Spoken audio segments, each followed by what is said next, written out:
Izučavajući istorijske aspekte konoplje, uvideli smo da je ona bila uzrok mnogim dešavanjima. Zato ćemo se sada baviti posledicama koje je ostavio u različitim društvenim zajednicama i kulturama. Možda je pre svega bitno reći da ne postoji samo jedna glavna kultura koja se može univerzalno primeniti. Norme, obrasci mišljenja i ponašanja, sistem vrednovanja, tradicija i običaj, praznici, nošnje, umetničko stvaralaštvo, jezik i simboli se veoma razlikuju kod različitih grupa ljudi. Ovo naglašavam jer uvek postoji dominantna kultura i one koje će ona karakterisati kao alternativne ili kontrakultura. Na posledku, kulturu različito doživljava i sprovodi svaki pojedinac.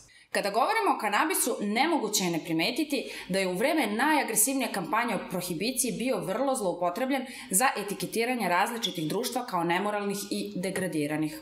Ovo je nastavilo da se dešava i u narednim generacijama, a svaka generacija je svesno ili nesvesno usvajala jedno po jedno kulturno dobro upravo iz tih loših kultura. No, ostavit ću poslednjih 100 godina po strani i kratko se osvrnuti na raniju istoriju čovečanstva. Obzirom da je nastanak civilizovanog društva usko vezan za religije, krenut ću upravo od ritualne i religijske upotrebe konoplje da bismo prativši hronologiju dešavanja pokušali da shvatimo kako i zašto je nastalo uživanje kanabisa i šta ono predstavlja u 21. veku.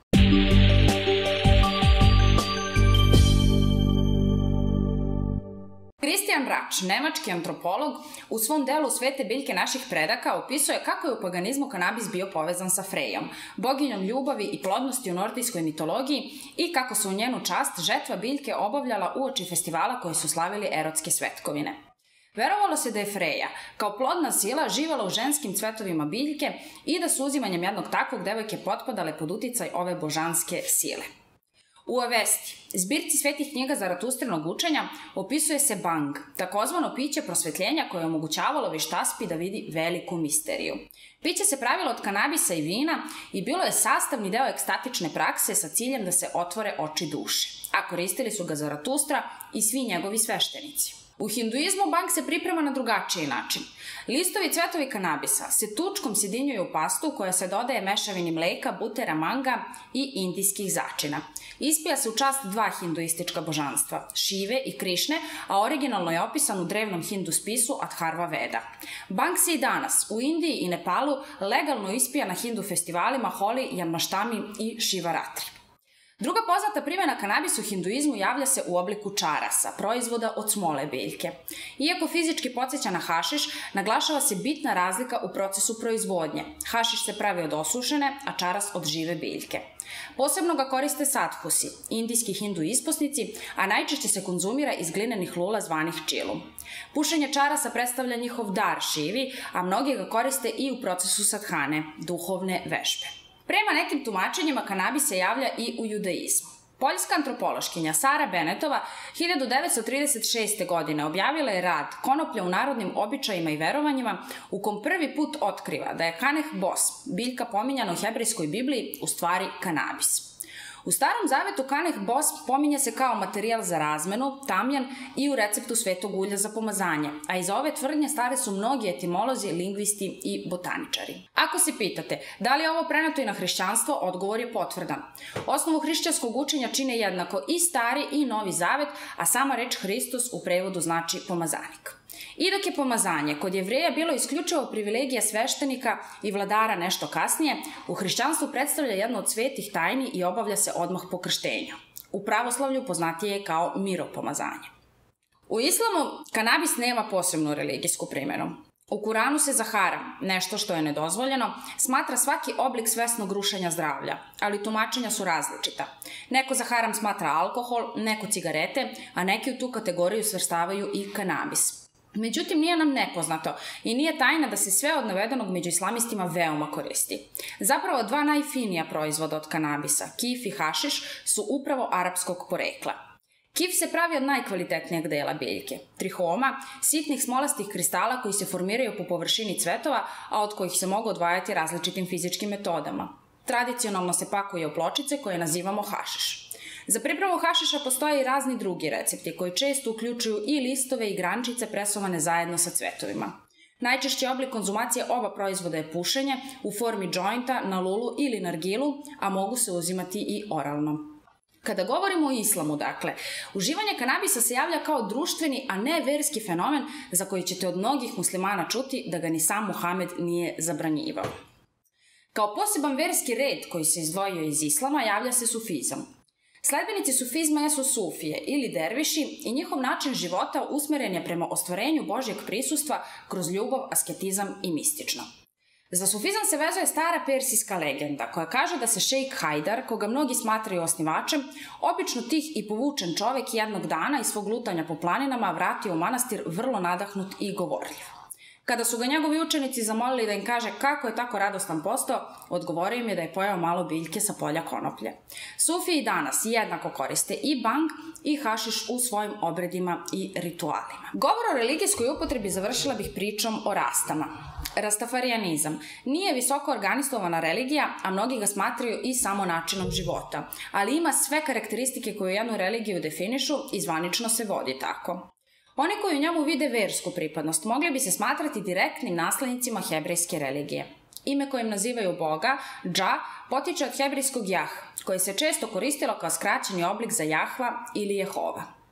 Sagorevanje biljke kod njih je od presudnog značaja za buđenje griže savesti u srcima onih koji podstiču i čine zlo i nepravde, jer ona sagoreva iskvarenost ljudskog srca. Imaju obrede zajedničkog pušenja konoplje, tokom kojeg se vode razgovori o istini i smislu, neretko uz izučavanje Biblije. Za njih, pušenje konoplje predstavlja duhovni čin, kojim čiste telo i duh, uzdižu svest, postižu mir i približavaju se prirodi i Bogu. Rastafarijanizam je nastao 30. godina prošlog veka, kao otpor pripadnika diskriminisane negroidne rase, a u vreme kada je prohibicija kanabisa kulminirala. Zato u nastavku sledi epilog događaja i pojava koji su obeležili poslednjih 100 godina, a direktan su rezultat usvajanja zakona o zabrani upotrebe konoplje.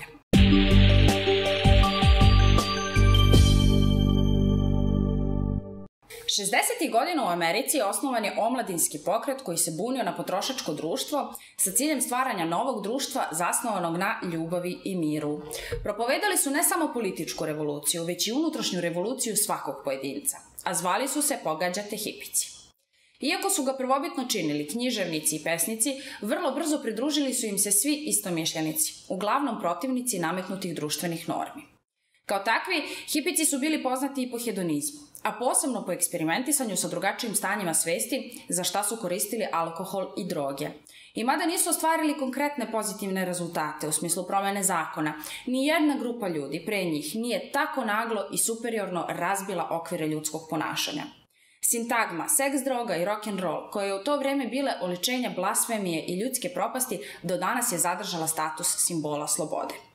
Dorsi, Beatlesi, Pink Floyd, Rolling Stonesi, Bob Dylan, Frank Zappa, Jimi Hendrix i mnogi drugi muzičari čije se pesme i danas aktivno slušaju i privatno i na javnim mestima, proizvod su hipi pokreta i njegovog delovanja. Rock'n'roll je nastao najviše pod uticajem džeza, pravca za koji se danas smatra muzičkim savršenstvom, a džez od američkih crnaca koji su poneli svoju afričku kulturu dolaskom na novi kontinent. I mada je upotreba kanabisa među džez muzičarima preuveličavana, znalo se da je većina pesama nastala pod njegovim dejstvom. Prvi je javno o tome govorio Louis Armstrong. On je ujedno bio i prva poznata ličnost uhapšena za posjedovanje 1930. godine. Težnja tradicionalnih kultura da ostanu dominantne napravila je jedno zanimljivo kolo. Čudni muzičari i crnci su loši ljudi jer koriste kanabis, a kanabis je loš jer ga koriste crnci i čudni muzičari. Uopšte ne čudi, što su u vreme čvrstog dogmatskog verovanja da se od kanabisa može poludeti, jedino dovoljno smeli da u tome drugačije misle i govore bili upravo umetnici. Muzika je u tome, kako vidimo, imala vodeću ulogu. Iz rock'n'rolla izrodili su se punk, metal i drugi pravci o kojima se i danas mogu čuti priče iz 20. veka, da je takva muzika satanizovana i neprilična. Crnci su poseban doprinos dali razvoju rap i reggae muzike, čija je prihvatljivost i danas upitna. Koliko je verovatno da je današnji stav javnosti prema kanabisu zasnovan na višedecenijskom laganju od strane vladajućeg društva i verskih zajednica posredstvom alata zvanih mediji? Ja kažem najverovatnije.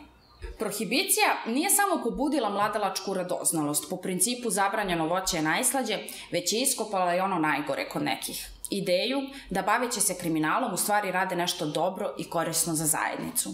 Takva misao je 90-ih postala trend koji je iz godine u godinu eksponencijalno rastao i glavni odgovorni za opisivanje kanabisa kao gateway ili ti uvodnih droga jer si najbolju travu, bez obzira na nestašicu, uvek mogao da nađeš kod ozbiljnih kriminalaca, dilera kokaina i heroina. Glavna posledica je stvaranje nepoverenja kod mladih i njihova sumnja u odluke i postupke starijih, te okretanje glave od pravih vrednosti i traženje podrške iz kriminalnog miljeja. Najveći problem je što crno tržište kanabisa uopšte nije iz priče o organizovanom kriminalu, već proizvodnju i promet obavlja mnogo manjih individualnih uzgajivača i dilera. Jedni u tome vide priliku za odličnu zaradu ili način da izraze svoju žestoku prirodu, dok drugi sebe smatraju sitnim prekršiocima, ali dobrim samarićanima. U međuvremenu, posledice snose jednako. Jednom otvoreni dosije zatvara im mnoga nova vrata. Opoziciju kriminalcima čine aktivisti za legalizaciju. Oni ne misle isto, ne oblače se isto, ne vrednuju iste stvari jednako, ali su udruženi oko jedne zajedničke ideje i zajedničkog problema. Od 60. godina do danas osnovano je nekoliko hiljada udruženja, društava, asocijacija i drugih oblika neprofitnih organizacija koje se bave pitanjem legalizacije kanabisa. U pojedinim zemljama ostvarili su zavidne rezultate, recimo u Holandiji, Španiji i Urugvaju, gde su i uzgoj i posjedovanje legalizovani. Relaciju između ova dva tabora, kriminalaca i aktivista, održavaju konzumenti. I njih je u stvari najviše. Njima kanabis nije privlačan na taj način da bi poslovali njime, niti im je dovoljno važan da bi se angažovali oko promene zakona, ali igraju veoma bitnu ulogu u procesu kreiranja tržišta, jer kada je potražnja dobra, onda je i snabdevenost veća i bolja. Održali su i obogatili crno tržište kanabisa. Kada se vratimo na početno pitanje i pokušamo da shvatimo kako i zašto je nastalo uživanje kanabisa i šta ono predstavlja u 21. veku, jasno možemo zaključiti da se među ljudima prirodno javlja potreba da povremeno iskuse drugačija stanja svesti, odnosno da steknu neko spiritualno iskustvo. Neki to rade kroz religiju, neki čak i kroz nauku, zbog čega svakodnevne životne procese moraju prilagođavati određenim pravilima. Mnogi to međutim nisu u mogućnosti zbog preopterećenosti koju savremeni način življenja nosi sa sobom i oni svoje duhovno putovanje omogućavaju upravo činom konzumiranja kanabisa. Sljedeći video namenjen je medicinskom aspektu kanabisa, odnosno objašnjava efekte njegovog dejstva na ljudsko telo i njegovu medicinsku primjenu. Pogledajte, poslušajte, lajkujte, šerujte, komentarišite i u nastavku pročitajte šta su o kanabisu rekli oni koji su hteli i smeli da govore. Pozdrav!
Turntable I play too fast.